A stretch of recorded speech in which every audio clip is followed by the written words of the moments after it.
सुप्रभात प्यारे बच्चों। बालकाः सदैव स्वस्था भवेयुः इति हम ईश्वरं कामये। हे बच्चों, आप सदैव स्वस्थ रहें और अपने आप को सुरक्षित रखें।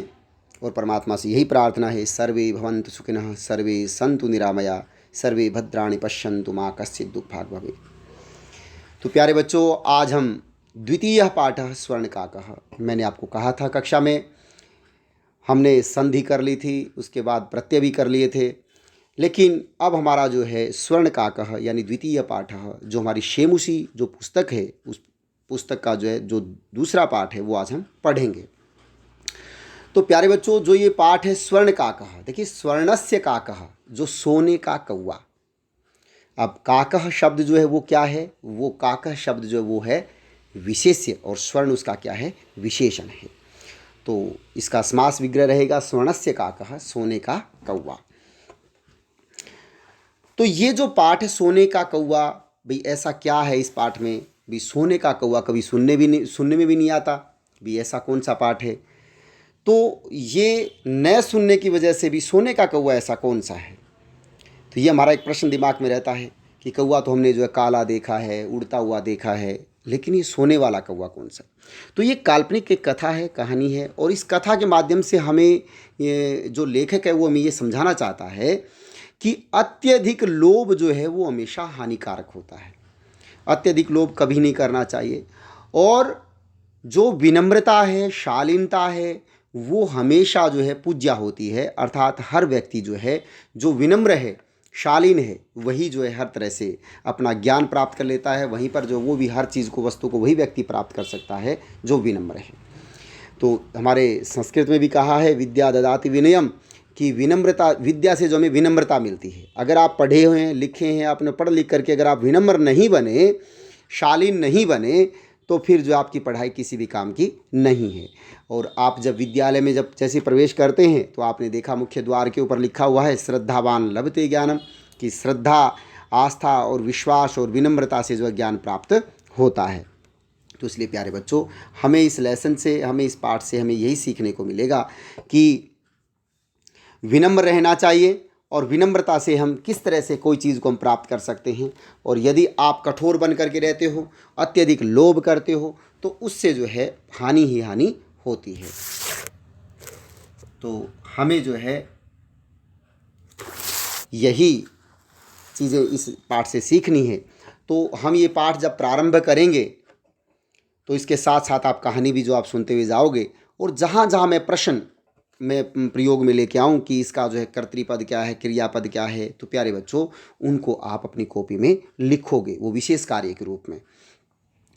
तो हम पढ़ना शुरू करें इस पाठ को। इसकी जो कहानी है वो आपको जो है साथ साथ में पता चलती चलेगी कि सोने का कौवा है, वो कौवा किस प्रकार का है, और कैसे जो है दो बच्ची होती हैं। एक बच्ची जो है वो बहुत विनम्र होती है, एक थोड़ी सी कठोर होती है। उनकी जो माताएं हैं, वो एक माँ जो है वो बहुत निर्धन है, गरीब है, और वो अपनी बेटी को बड़े अच्छे संस्कार देती है, उसको शालीनता सिखाती है, और इस शालीनता, विनम्रता से जो वो कितना कुछ प्राप्त कर लेती है। और दूसरी जो माँ है वो थोड़ी कठोर स्वभाव की है, उसके मुंह पर जो हमेशा अपशब्दों का प्रयोग होता है। तो उसकी जो बेटी है वो भी जो है थोड़ी सी कठोर है, बोलने में उसका स्वभाव अच्छा नहीं है, वो मृदु भाषु नहीं है, उसकी जो है आवाज़ है उसमें बड़ी कर्कशता है। तो इसके कारण जो है वो, उसकी आवाज़ में कर्कशता है, इसके कारण जो वो कैसे क्या प्राप्त करती है, यानी आप दोनों ही बातें आपको इस कहानी के साथ साथ सुनने को मिलेंगी। भी कैसे किस प्रकार से जो है विनम्रता विजयी होती है, और जो कर्कशता है वो कैसे जो हार जाती है। अति लोभ जो है वो किस प्रकार हानिकारक होता है, और लोभ न करके केवल अपनी ही वस्तु तक सीमित रहना, संतोष रखना, अपने स्वभाव में ही संतुष्ट रहना, वो जो है कितना अच्छा रहता है। और उससे जो परमात्मा, वो ईश्वर, वो कैसे किस प्रकार से क्या क्या दे देता है। तो ये हमें आपको इस पाठ से सुनने को मिलेगा, देखने को मिलेगा, पढ़ने को मिलेगा। तो प्यारे बच्चों, आइए प्रस्तुतो अयम पाठः श्री पद्म शास्त्रिणा विरचितम् विश्व कथा शतकम नामक कथा संग्रहात् गृहीतो अस्ति। कहता प्रस्तुतो अयम पाठ, देखिए प्रस्तुतः अयम पाठ, प्रस्तुत यह पाठ श्री पद्म शास्त्री द्वारा रचित विश्व कथा शतकम नामक कथा संग्रह से लिया गया है। कहता है यह पाठ कहाँ से लिया गया है? विश्व कथा शतकम से। इसके कौन है लेखक? श्री पद्म शास्त्री। प्रस्तुत तो अयम पाठ है। देखिए बच्चों, अयम पाठ है, पाठ के साथ अयम आया है, इयम नहीं आया, इदम नहीं आया, क्योंकि पाठ शब्द पुल्लिंग है और अयम इसका विशेषण है। तो प्रस्तुत अयम पाठ। अब शास्त्रीणा तृतीया विभक्ति एक वचन विरचितम रचा गया है, विश्व कथा शतकम इति कथा संग्रह से गृहीतो अस्ति है, लिया गया है। तो ये जो हम जो पाठ पढ़ रहे हैं स्वर्णकाक है, विश्व कथा शतकम से लिया गया है और ये कथा है। अत्र विविधा विविध राष्ट्रेषु व्याप्तानाम शतम लोक कथानाम वर्णनम वद्यते। यहाँ पर जो है विभिन्न देशों की विविध अनेकों राष्ट्रों की जो है लोक कथाओं का एक संग्रह है। एषा कथा वरम म्यांमार देशस्य श्रेष्ठा लोक कथा अस्ति। यह कथा जो है वरम म्यांमार देश की एक श्रेष्ठ लोक कथा है।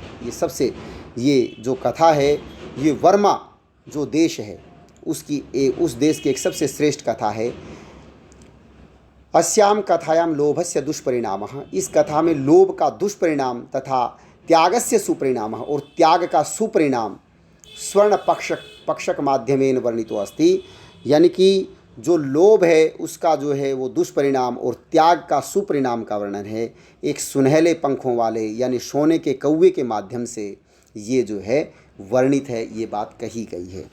यानी मैंने आपको बताया था बच्चों कि त्याग जो है और दूसरा जो है अति लोभ व अत्यधिक हमेशा जो है बहुत ज़्यादा दुखदायक रहता है। और जो त्याग है वो तो त्याग तो जो है वो हमेशा सुख का प्रतीक होता है और वो ईश्वर जो है जो व्यक्ति त्यागी होता है उसकी स्वयं जो है रक्षा करते हैं, उसकी सहायता करते हैं। तो इस लेसन में कैसे जो है त्याग जो है विजयी होता है तो वो आप देखने को मिलेगा। पूरा कस्मिंश्चित् ग्रामे एका निर्धना वृद्धा स्त्री न्यवसत्। कहता है प्राचीन काल में कस्मिंश्चित् ग्रामे किसी गांव में एका निर्धना एक गरीब बूढ़ी स्त्री न्यवसत रहती थी। प्राचीन काल में कस्मिंश्चित् ग्रामे किसी गांव में एका निर्धना एक गरीब बूढ़ी स्त्री रहती थी। तो प्यारे बच्चों देखना कि कस्मिंश्चित् ग्रामे, अब ग्राम जो है ग्रामे देखिए सप्तमी विभक्ति एक वचन है तो कस्मिंश्चित् जो है वो भी इसका विशेषण है। तो कस्मिंश्चित् क्या हुआ? विशेषण और विशेष्य। कस्मिंश्चित् इसका विशेषण है, ग्रामे इसका विशेष्य है।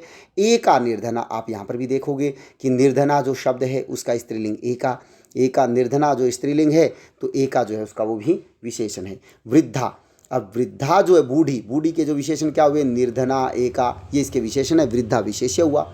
स्त्री न्यवसत, नी प्लस अवसत यानी कि रहती थी। अब पूरा क्या है? अव्ययपद है। तो पूरा एक अव्ययपद हुआ। कस्मिंश्चित् ग्रामे किसी गांव में एक बूढ़ी स्त्री रहती थी। तो तस्याः च एका, और उसकी एक दुहिता यानी बेटी पुत्री विनम्रा मनोहरा चासित, विनम्र और मनोहर थी। आपसे पूछ सकता है कि जो बेटी है उसके विशेषण क्या क्या हैं दुहिता के? विनम्रा और मनोहरा। और एका भी उसका विशेषण है, विनम्रा भी उसका विशेषण है, मनोहरा भी उसका विशेषण है। अब देखिए प्यारे बच्चों, एका क्यों आया, विनम्रा क्यों आया, मनोहरा क्यों आया? क्योंकि दुहिता जो शब्द है वो स्त्रीलिंग है और स्त्रीलिंग के साथ जो है जो उसका विशेषण होगा वो भी स्त्रीलिंग ही होगा। क्योंकि विशेष्य यदि जिस लिंग, जिस वचन, जिस विभक्ति, जिस कारक का होता है और तो जो उसका विशेषण होगा वो भी जो है उसी लिंग, वचन और कारक और विभक्ति का होगा। ये हमें ध्यान रखने वाली बात होनी चाहिए।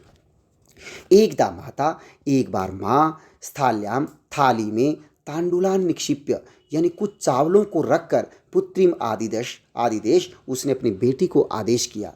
देखिए एक बार माता ने स्थाल्याम थाली में, तांडुलान निक्षिप्य चावलों को रखकर, पुत्रीम आदिदेश अपनी बेटी को आदेश किया। सूर्यातपे, सूर्य की धूप में, तंडुलान चावलों को, खगेभ्यो रक्ष पक्षियों से रक्षा करो।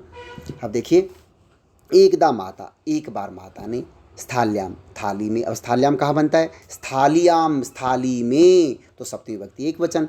तांडुलान चावलों को, तो तंडुलः शब्द होता है, तो तंडुलः, तंडुलौ, तंडुलः, तंडुलम, तंडुलौ, तंडुलान द्वितीय विभक्ति बहुवचन। निक्षिप्य, अब प्यारे बच्चों मैंने जो आप प्रत्यय करवाए थे उसमें निक्षिप्य शब्द देखिए, नी उपसर्ग, क्षिप धातु, ल्यप प्रत्यय।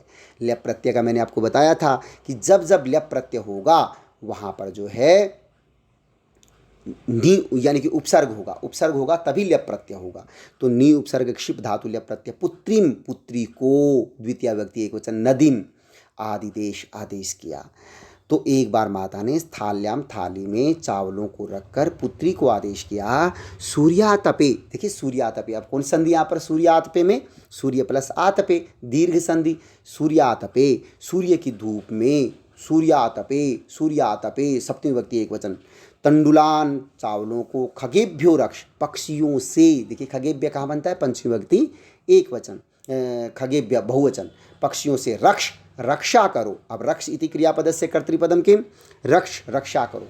अब रक्ष इति क्रियापद से कर्तृपदम किम, त्वम।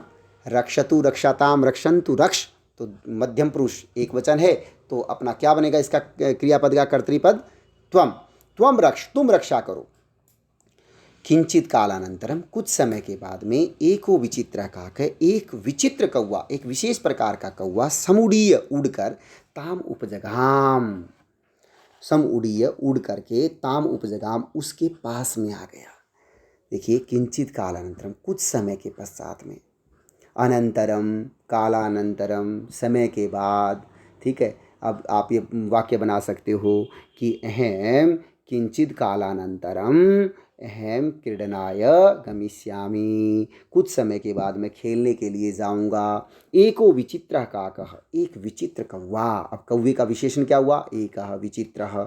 समुड़ीय, अब देखिए बच्चों यहाँ पर फिर आ गया सम पर सम उपसर्ग, उड, उड धातु और क्या कौन सा प्रत्यय, ल्यप प्रत्यय। समुड़ीय, उड़कर, ताम उपजगाम, उसके पास में आ गया। तो अब ताम क्यों आया, अब मैं पूछ सकता हूँ यहाँ पर, ताम इति सर्वनाम पदम कस्यै प्रयुक्तम, तो सोच करके आप सुनोगे तो ताम किसके लिए प्रयोग हुआ है, कस्यै। जब भी कस्मई और कस्यै अगर प्रश्न पूछा जाता है तो प्यारे बच्चों उसका जो उत्तर होगा वो चतुर्थी में ही आएगा। अब कस्यै पूछा है तो इसका मतलब जो इसका आंसर आएगा वो स्त्रीलिंग होगा।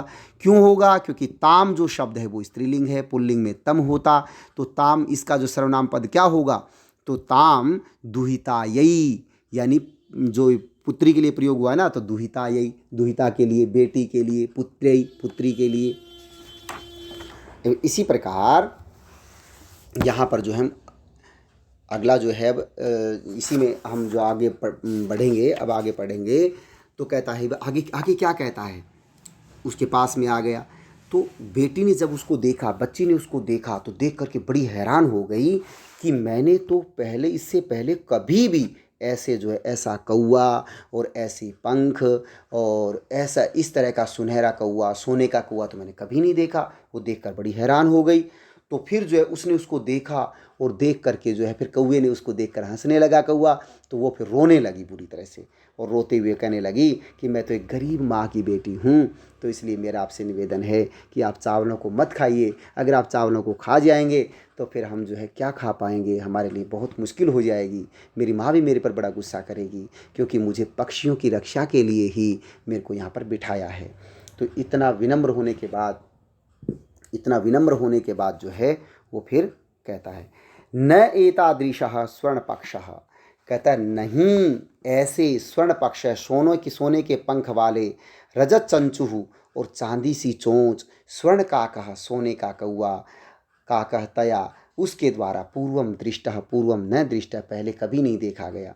कहता है ऐसा सोने के पंखों वाला, चोंच और रजत चांदी की चोंच वाला, स्वर्ण काकः सोने का कौवा, तया उसके द्वारा, पूर्वम न दृष्टः पहले कभी नहीं देखा गया।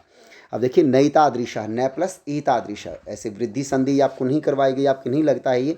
स्वर्ण पक्ष सोने के पंखों वाला, रजत चंतु और जो है चांदी की चोंच वाला, स्वर्ण काकः, सोने का कौवा। अब कौवे का विशेषण है स्वर्ण, रजत, चंचु, स्वर्ण पक्ष। अब पक्ष जो ना, पक्ष विशेष्य शब्द है, स्वर्ण उसका विशेषण है, चंचु यहाँ पर विशेष्य शब्द है, रजत उसका विशेषण है, काकः यहाँ पर जो है विशेष्य है, स्वर्ण उसका विशेषण है।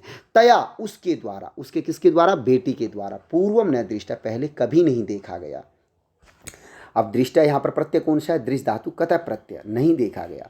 तम तंडुलान खादंतम, उसको जो है चावलों को, उस कौवे को चावलों को, खादंतम खाते हुए, हसंत और हंसते हुए, विलोक्य देखकर बालिका रोदितुम आरब्धा, बालिका ने रोना आरंभ कर दिया।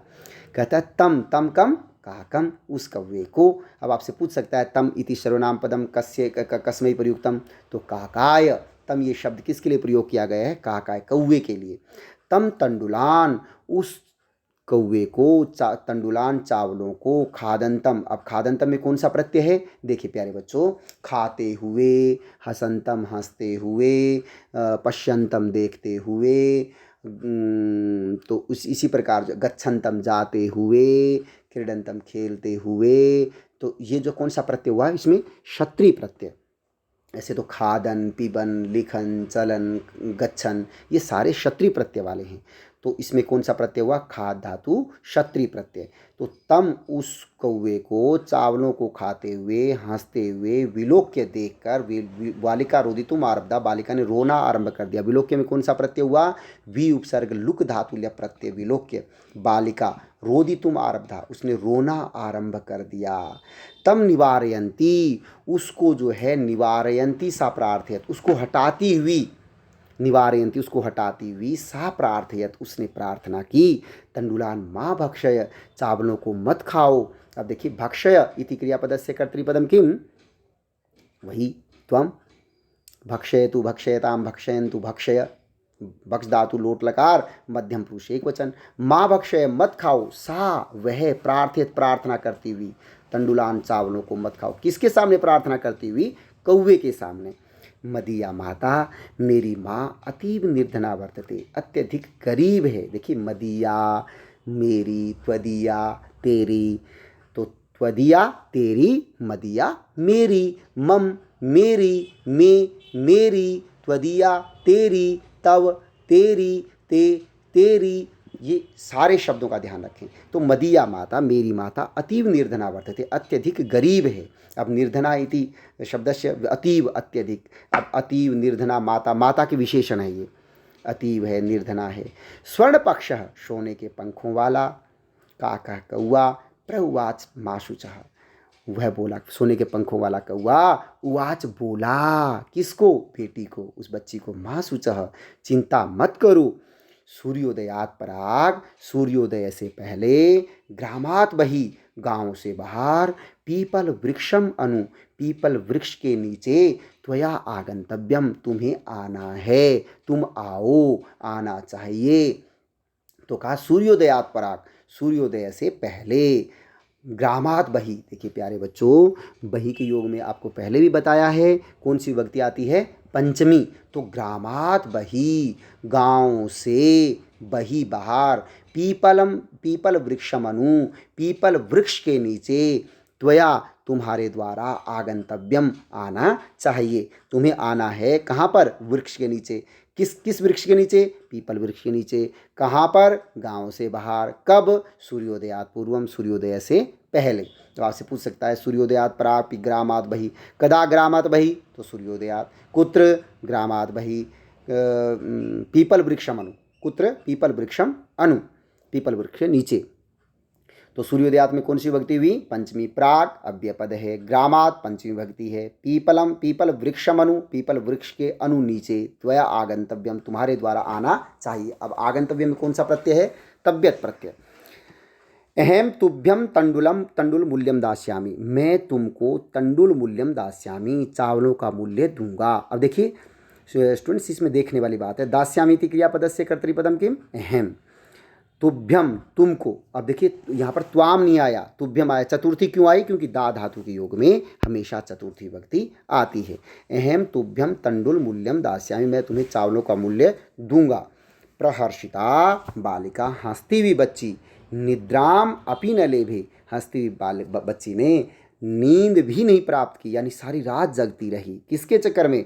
कि मेरे को वहाँ जाना है सुबह उठकर, मुझे सुबह उठकर जल्दी जाना है वहाँ पर, क्या मेरे को वो उन्होंने मेरे को क्यों बोला ऐसा। तो ऐसे वो सारी रात बेचारी जगती रही, उसने नींद भी प्राप्त नहीं की। तो प्रहर्षिता बालिका, हंसती हुई बालिका, ये बालिका का विशेषण है। निद्राम अपि, देखिए निद्राम अपि, ये यहाँ पर संयोग है, निद्राम प्लस अपि, न लेभे, उसने प्राप्त नहीं की। तो प्यारे बच्चों, आज हम ये पाठ यहीं तक पढ़ेंगे, और यहाँ तक पढ़ेंगे तो इसलिए आपको जो है इसमें जो मैंने बोला है व्याकरण से संबंधित जितने प्रश्न बोले हैं, तो आप अपनी कॉपी में विशेष कार्य के रूप में लिखेंगे और इस पाठ को बहुत अच्छे से पढ़ेंगे, जिससे फिर मैं आपको प्रश्नोत्तर दूं तो वो आप प्रश्नोत्तर बहुत अच्छे से आप कर पाएँ। तो प्यारे बच्चों, मैं अपनी वाणी को यहीं पर विराम देता हूँ, आज का पाठ यहीं समाप्त करता हूँ। फिर आता हूँ एक नए उपविषय के साथ, हम फिर बढ़ाएंगे इस पाठ को फिर। तो इसके तब तक जो है अपनी वाणी को विराम देते हुए ओम शांति ही शांति ही शांति ही।